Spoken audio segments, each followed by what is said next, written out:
오늘 여러분의 삶의 방식은 여러분의 기도와 일치하고 있습니까? 우리가 함께 나눌 시편 126편은 단순한 노래가 아니라 간절한 기도입니다. 주님, 시온의 번영을 회복하여 주십시오. 주님, 우리의 삶을 회복하여 주십시오. 주님, 우리가 본래 창조된 그 모습으로 우리를 되돌려 주십시오. 이 기도가 담고 있는 깊은 의미를 함께 탐구해 보고자 합니다. 본격적인 이야기에 앞서 오늘 이 말씀이 여러분의 마음에 감동을 준다면 이 은혜를 주변 사람들과 함께 나누어 주시길 바랍니다. 좋아요와 공유는 더 많은 이들에게 희망의 메시지를 전하는 귀한 도구가 됩니다. 저희 채널을 구독하시면 이처럼 깊이 있는 이야기들을 계속해서 만나보실 수 있습니다. 이 영상을 시청하시는 모든 분들의 삶에 하나님의 평안과 축복이 가득하기를 기도합니다.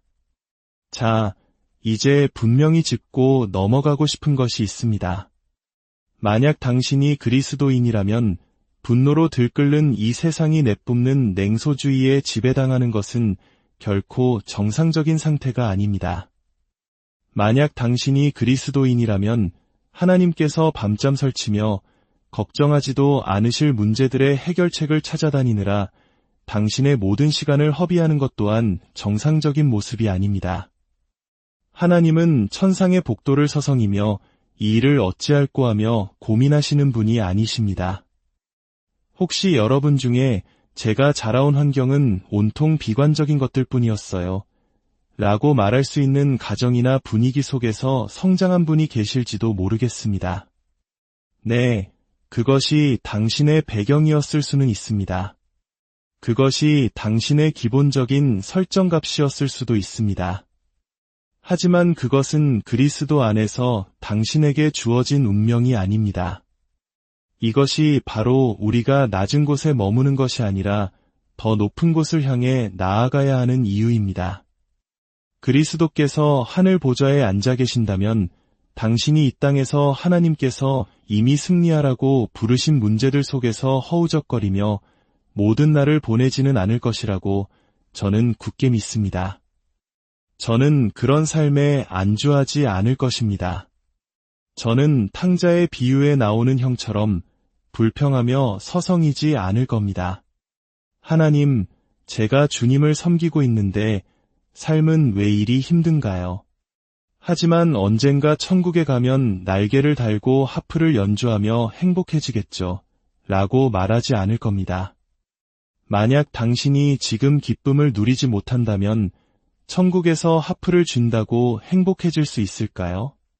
우리는 천국에 가기 전까지는 행복해서는 안 된다고 말하는 사람들이 있습니다. 글쎄요, 만약 천국이 행복한 곳이라면 그런 태도를 가진 당신이 그곳에 들어가는 순간 천국은 더 이상 행복한 곳이 아닐 겁니다. 그러니 당신은 그곳에 갈 수 없습니다. 당신 한 사람 때문에 천국 전체의 분위기를 망칠 수는 없으니까요. 함께 고백해 봅시다. 부정적인 것은 나의 정상이 아니다. 네, 그것이 자연스러운 반응일 수는 있지만 믿는 자에게는 정상적인 상태가 아닙니다. 성경은 말합니다. 누구든지 그리스도 안에 있으면 새로운 피조물이라. 이는 제가 새로운 본성을 가졌다는 의미입니다. 아침에 눈을 떴을 때의 기분이 그날 하루를 어떻게 살아갈지를 결정하게 내버려두지 않겠다는 뜻입니다. 저는 제 마음과 생각을 올바르게 정렬해야 합니다. 마치 운동하기 전 몸을 풀듯 우리의 영혼도 매일 아침 스트레칭이 필요합니다. 아침에 일어나자마자 당신의 감정에게 오늘 하루가 어떨 것 같은지 물어보고 그 대답에 따라 하루를 시작하시겠습니까? 시편 기자는 이 기도를 시작합니다. 시편 126편을 깊이 연구해보면 두 가지 흐름이 공존합니다. 하나는 하나님께서 이미 행하신 일이고 다른 하나는 하나님께서 앞으로 행하시기를 바라는 소망입니다. 그리고 그 중간에 놀라운 구절이 하나 있습니다. 제가 이 구절을 천천히 보여드리고 싶습니다. 아마 우리는 이 한 구절을 가지고 한 주, 혹은 서너 주 이상을 이야기할 수도 있을 겁니다. 어쩌면 우리 모두가 기쁨을 되찾을 때까지 이 말씀을 전할지도 모릅니다. 옆 사람에게 이렇게 말해보세요. 당신의 기쁨을 되찾으세요. 시편 126편이 묘사하는 그 충만한 기쁨을 마지막으로 느껴본 것이 언제였습니까? 우리 입에는 웃음이 가득하고, 지난 한 주 당신의 입에는 웃음을 위한 공간이 없었을지 모릅니다. 불평과 원망으로 가득 차서 웃을 일이 전혀 없었을 겁니다. 당신은 힘든 시간을 보내고 있었으니까요. 이 시편은 참으로 흥미롭습니다. 어느 지점에 이르면 이렇게 선포합니다. 하나님께서 우리의 운명을 회복시키시고 우리를 다시 이 땅으로 돌아오게 하셨다. 그리고 3절에서 시인은 선언합니다. 여호와께서 우리를 위하여 큰 일을 행하셨으니, 만약 이 구절이 당신의 삶에서도 사실이라면 자리에서 일어나 주시겠습니까? 네, 제가 이 질문을 할 때 웃지 않고 마치 주님께서 당신을 위해 정말 위대한 일을 하셨습니까? 라고 묻는 듯한 표정이었을 겁니다.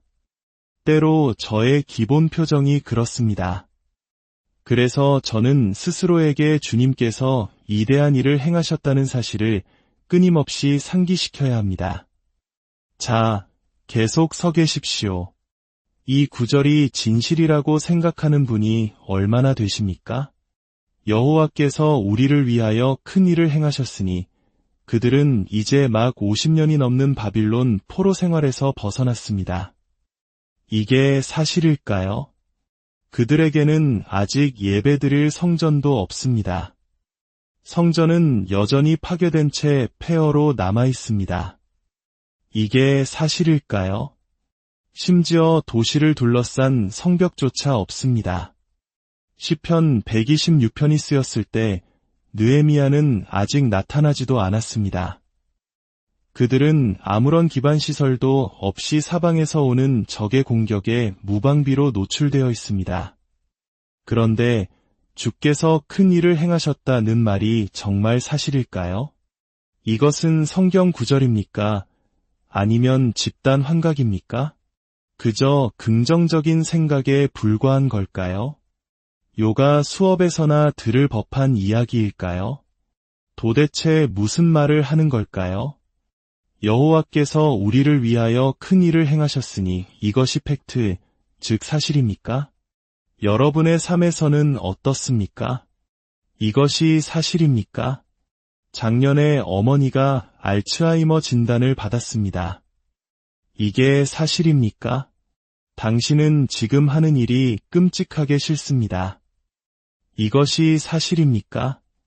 하지만 당신은 제가 여호와께서 우리를 위하여 큰 일을 행하셨으니 라고 말했을 때 조금도 망설이지 않고 벌떡 일어났습니다. 계산기를 두드려보지도 않았고 은행 잔고를 확인하지도 않았습니다. 세상 뉴스를 확인하지도 않았습니다. 당신 안에 있는 무언가가 본능적으로 알고 있었던 겁니다. 잠깐만, 만약 내가 이 구절에 일어서지 않는다면 나는 고향 땅에서 쫓겨났던 저 포로들에게 내가 왜 하나님이 선하시다고 고백하지 못하는지 설명해야만 해. 50년 만에 돌아와 다시 정착할 방법을 찾으려는 그들에게 나는 차마 불평할 수 없다는 것을 당신은 알았던 겁니다. 반세기입니다. 그들의 자녀들 중 일부는 약속의 땅 가나안을 본 적도 없습니다. 이제 사방에는 적들이 가득합니다. 모두가 그들이 돌아온 것을 반기지 않습니다. 그리고 아직 아무것도 완성되지 않았습니다. 마치 당신의 삶처럼 말입니다. 당신에게도 무너진 성벽이 있습니다. 허물어진 제단이 있습니다. 당신의 목을 조르는 습관들이 있습니다. 어떤 문제에는 꼼짝없이 묶여 있고 어떤 과거에서는 헤어나오지 못하고 있습니다. 당신을 스쳐 지나간 시간들, 붙잡지 못한 기회들, 지켜지지 않은 약속들, 부분적으로만 성취된 언약들을 생각하며 눈물 흘립니다. 그럼에도 불구하고 당신의 영혼 깊은 곳에서는 알고 있습니다. 하나님은 나를 위해 위대한 일을 행하셨다. 우리가 진정으로 집중할 때, 그렇습니다. 당신이 집중할 때 그것은 사실이 됩니다. 감정이 아니라 명백한 사실이 되는 것입니다. 우리가 여기서 이야기하는 동안에도 당신의 심장은 계속해서 피를 펌프질했고, 그래서 당신의 손가락이 파랗게 변하지 않았습니다. 왜냐하면 주님께서 당신을 위해 위대한 일을 행하셨기 때문입니다. 우리가 이야기하는 동안에도 지구는 태양 주위를 쉼없이 돌고 있었고, 그 누구도 당신에게 가속 페달을 밟으라거나 연료를 채우라고 요구하지 않았습니다. 왜냐하면 하나님께서 당신을 위해 위대한 일을 행하셨기 때문입니다. 어쩌면 당신은 지금 하나님이 행하신 위대한 일, 바로 당신의 가족 곁에 서 있을지도 모릅니다.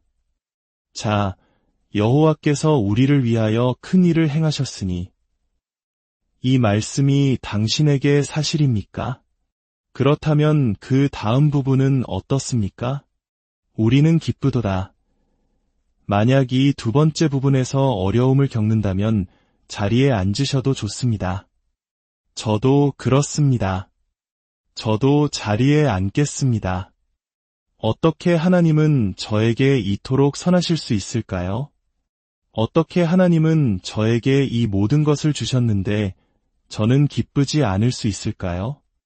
몇 년 전 저를 조금 두렵게 했던 두 가지 사건이 있었습니다. 두 상황 모두 한 가지 공통점이 있었습니다.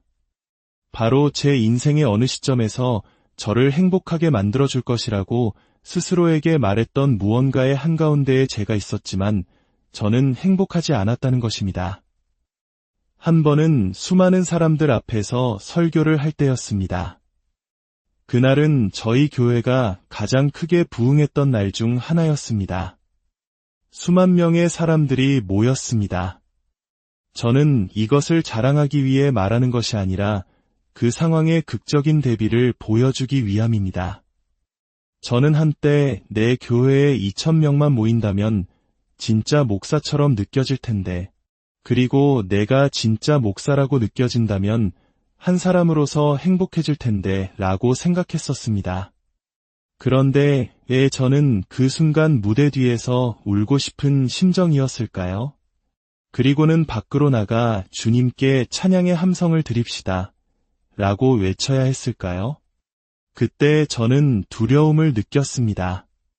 만약 지금 행복을 느끼지 못한다면 대체 언제 행복해질 수 있을까? 또 한 번은 그로부터 몇 달 후였습니다. 저는 휴식이 필요하다고 생각했습니다.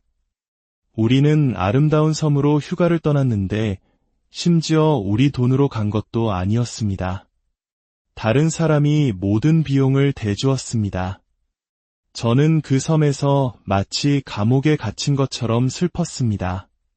그곳은 아름다웠고 모든 것이 무료였습니다.